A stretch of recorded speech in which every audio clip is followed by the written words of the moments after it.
I was digging through a pile of old tools yesterday when I stumbled upon this very old 1.5-inch chisel. Now as you can see, it's a bit rusty and it's not sharp at all. So today I'm going to fix it and show you guys how. I don't know if you guys can hear it, but across the road they're doing a bit of gardening at the minute and it's making a bit of a racket here, so we're not going to do our job here today. Instead we'll do it in this new shed I'm after moving my workbench into. So this garage here is behind my grandfather's house and he used to work on cars in here. But he stopped doing that now, so I'm after clearing the place out, moving the workbench in here. We can see we have the window right in front of us. We have a load of natural light.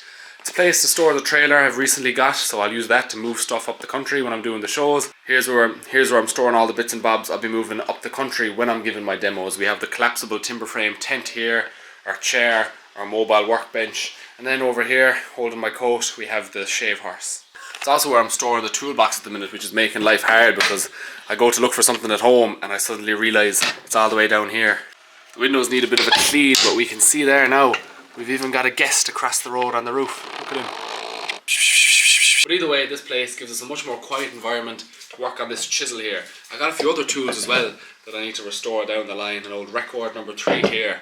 And this really cool dovetail saw. I'm looking forward, I might do that tonight. But one of the cooler things I found down when I was rooting about was this fella here. It's what's known as a spill plane. It's fairly unusual. It's not actually used for working wood. Now I have a piece of spruce here that's a bit too thick, but we'll see if we can get it to spill out a few of these long kind of stick-like shavings here. But we can see here it kind of curls up the shavings to make these like sticks. What these would have been used for once upon a time was transferring a flame from a fire onto a candle. Fairly useless nowadays because we've had, you know, matches and lighters for the last 100 odd years, but these probably would have been a fairly useful plane to have once upon a time.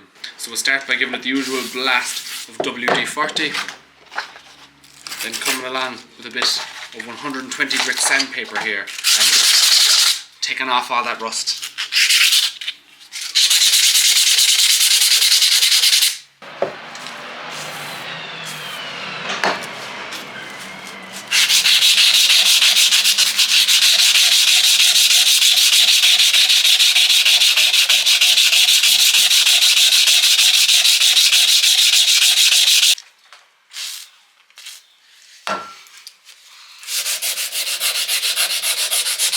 So the 120 grit sandpaper did a pretty good job removing all that surface rust. So now, without using any lubricant or WD-40, I'm going to come along with 240 grit and just keep going. And then finally, I'm just going to grab some 400 grit paper just to give it a very nice final finish.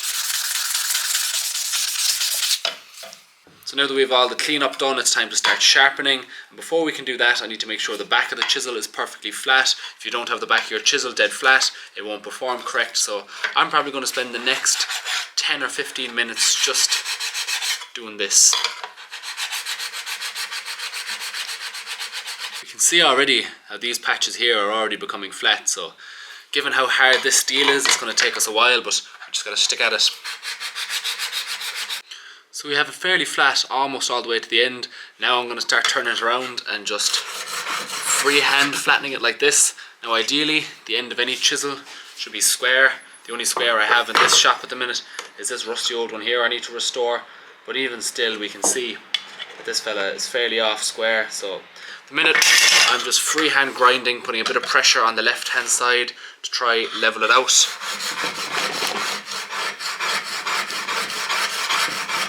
So yeah, we're just going to keep on doing that for a few minutes until eventually we can start bringing it up to finer grits and put a proper edge on it. The edge on it is looking fairly nice now, but I have the diamond stone turned around to 1000 grit, so we're back to flattening it, and then eventually I'll slowly just get it done. We're not going to finish the edge on this thing, but we're going to get it fairly sharp nonetheless. So we have a fairly good edge on it at the minute. It's not razor sharp, but that's what this station is for. I was recently sent out this kind of diamond stone setup by a crowd called M-Power. I'm not going to say it's great yet because I haven't used it for long enough, but so far it's been very good to me. So we're going to start here with the 300 grit side, and we're going to use our lapping fluid just to kind of lube it up. They sent out this with the kit. I'm not sure when I'm going to get some where it runs out, so if anyone knows. But yeah, I don't have my honing guide either today, so once I have it flattened, I know this has already been flattened up to 1000 grit, so I'm not going to waste any time doing that, but I'm going to just freehand here putting a bit of an edge on it.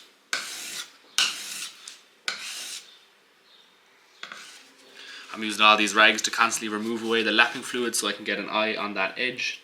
And now that I'm happy, I'm just going to put the cover back on that and move over to this. So that was 300 grit. This fella is 600. So again, a bit more lapping fluid, get our flat. And then just spend a few minutes working on that very tip of the edge there. Now the final grit we're going to sharpen it up to is 1200 grit, so that's what this stone is here for. Again, I'm going to spend a bit longer this time because it hasn't been flattened up to 1200 grit yet. So that's what we're going to do here before we work on the bevel. And then ever so carefully, seeing as we're doing it freehand, we're going to put our edge on. Now the fun doesn't stop there. As you can see, there's 3 different leather pads here.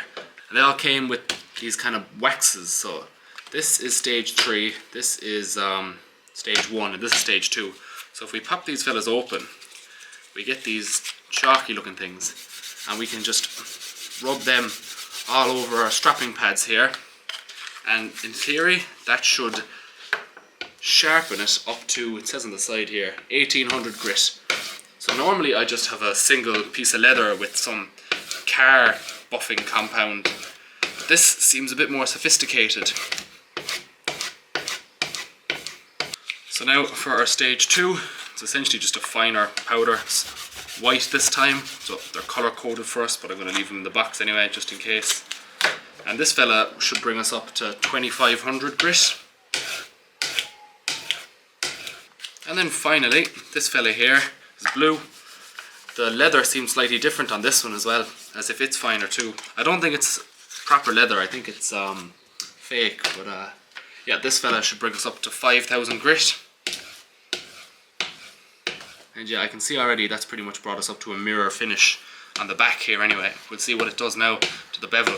I'm after going a bit too far and it cut right through it, so I can tell already this is a fairly sharp edge. Now for the moment of truth, we have the hair test. Now a good sharp edge should just breeze through hairs as if they're nothing, and this fella is no exception, taking them all out in his path. It's very satisfying. I'm going to have bald arms all summer long again, I reckon. So the steel is just cutting beautifully, but that's only half the puzzle. We still need to sort out this handle. So we have it back at home now, and I'm going to see if I can lock it in here into the blacksmith vise and pop off that old handle. So I'm just using this old set of vice grips here and a hammer to see if we can knock that handle right off. Now that we have the handle on its own, we're going to see if we can make a replica of it. And in order to turn that handle, we need a lathe. So here I have the pole lathe, and we need to set it up.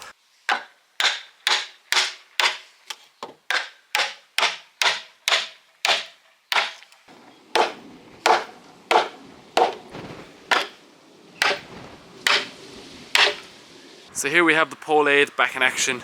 You can see there I have the A-frame. This is an old bit of beech. I'm not sure if beech is the best timber to be using, but it seems to be doing the trick anyway. We have our pedal down here then, and we push down on that, pulls on that piece of rope, making our piece of ash naturally spin around here, and we have that connected up there. Obviously the idea is to just hold our chisel up against it. I should be using 2 hands, but you get the idea. Slowly we should be able to work this piece into a handle. So we have it shaped out fairly well now. It's time to move on to the next step, which is sanding. I had a sanding disc around the place, but it's gone astray. But essentially it's the same thing. We're still using a pedal to turn it, except this time we're holding a disc up to it. So I saved the metal from the old one, and we've attached the new one here. I have it cut to length now as well. We have a cup of tea made. So the next step is to drill out the hole that we can set the, I believe this is called the tang of the chisel, back into. So we're going to put it in our vise here now, carefully. Grab an old drill bit. Right, so now it's time to drive it home. I have a scrap piece of wood here, so we're just going to place it along like that and just see if we can get it the whole way there. Now it's after cracking. I don't know if you guys can see it there, but we have a crack, so I'm hoping that won't extend. The metal has stopped it from cracking the whole handle, but we'll see now once we get it the whole way down. And that seems to have done the trick.